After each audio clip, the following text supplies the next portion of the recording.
Good morning, everyone. I'm your host, Zammit, and today we have Attard, who's a local artist. But before we're going to head to the interview, we're going to show you guys his work, and we're going to roll to the feature.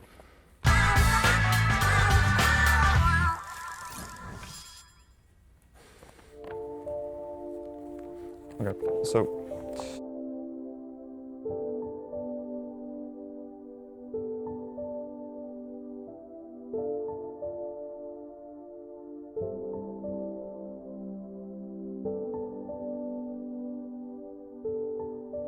Attard, a local Maltese artist, studied at the Malta School of Art from 1966 to 1973.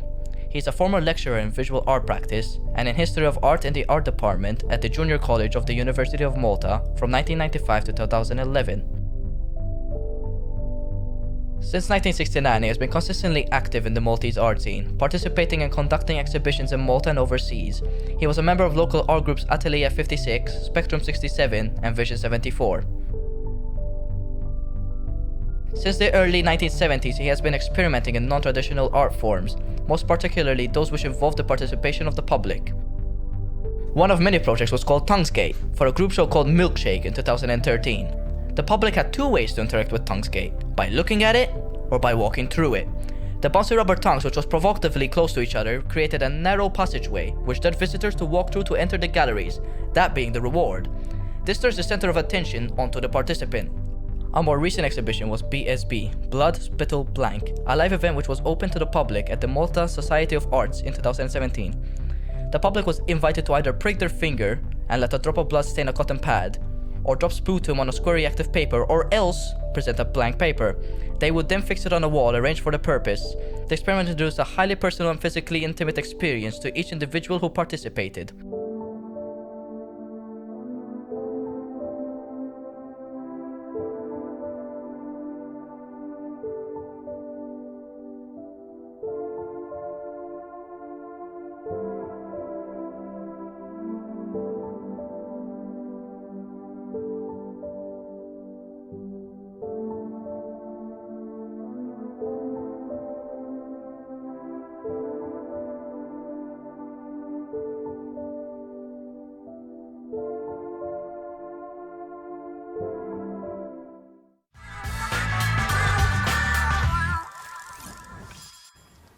welcome back from the feature.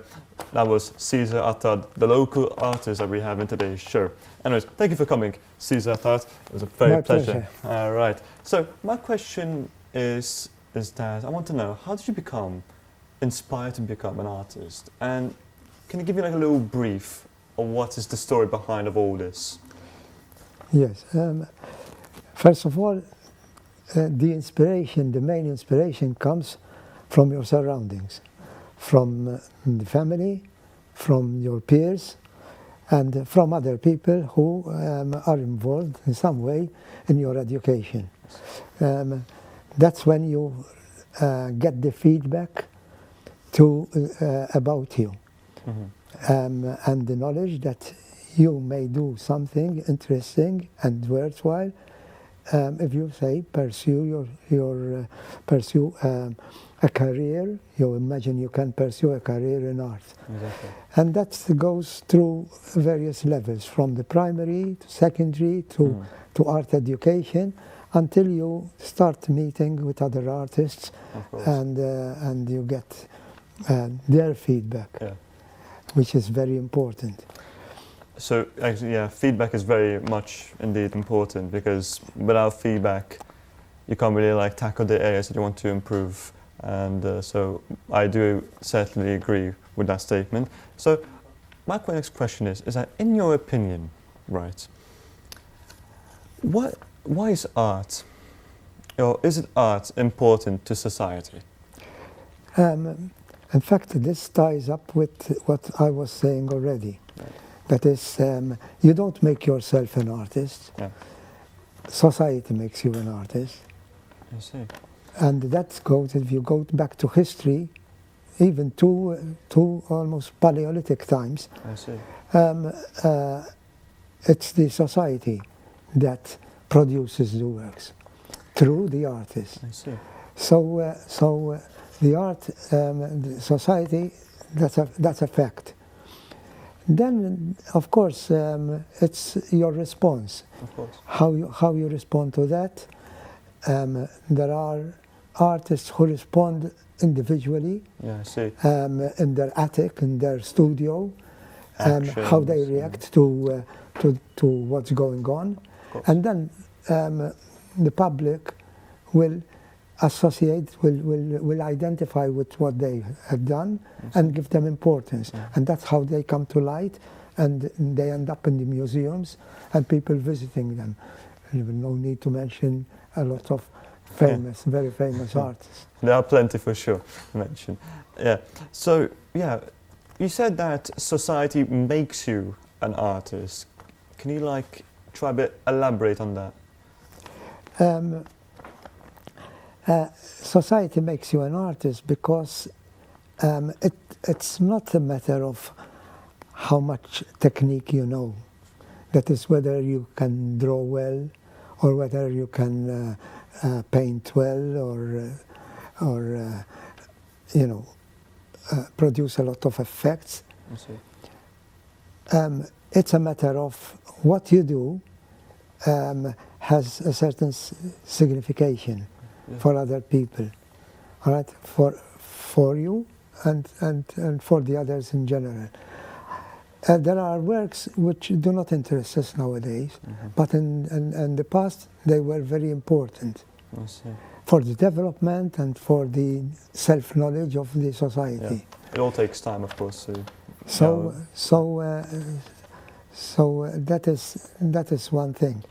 Another thing is that the artist, in a way, needs the participation of society, of the public. Exactly. And because that can be attained in different ways. Yeah. Not necessarily by painting or drawing, but even by doing certain participation events, of course, etc. The dedication to put in art, the amount of time you put in, it all plays a part, of course. So my next question is that what advice would you give to any inspiring artists who are studying in the creative aspect? Yeah. First of all, to be creative, one can be creative in various ways. Of course. In science, in technology, in whatever. In football. Yeah, of course. Right? Yeah. That's creativity, of course. But then the art part of this creativity touches certain areas which perhaps aren't the focus of the other disciplines. Of course. Or fields. So this this part requires a certain dedication. Of course. Remind me again part of the question. So it was what would advice, if you had to give one advice, yes. what would it be? Yes. So I would say that rather than trying to be an artist, try to do your thing, whatever it is, and then the result would reflect on who you are. Yes. And that's what art is. It's who you are and how that is appreciated by others. I see. All right. That was Cesar Attard in today's show. It was a pleasure talking about him and his passion about art. Unfortunately, this is the end of the show. Thanks for watching, and we'll catch you guys later.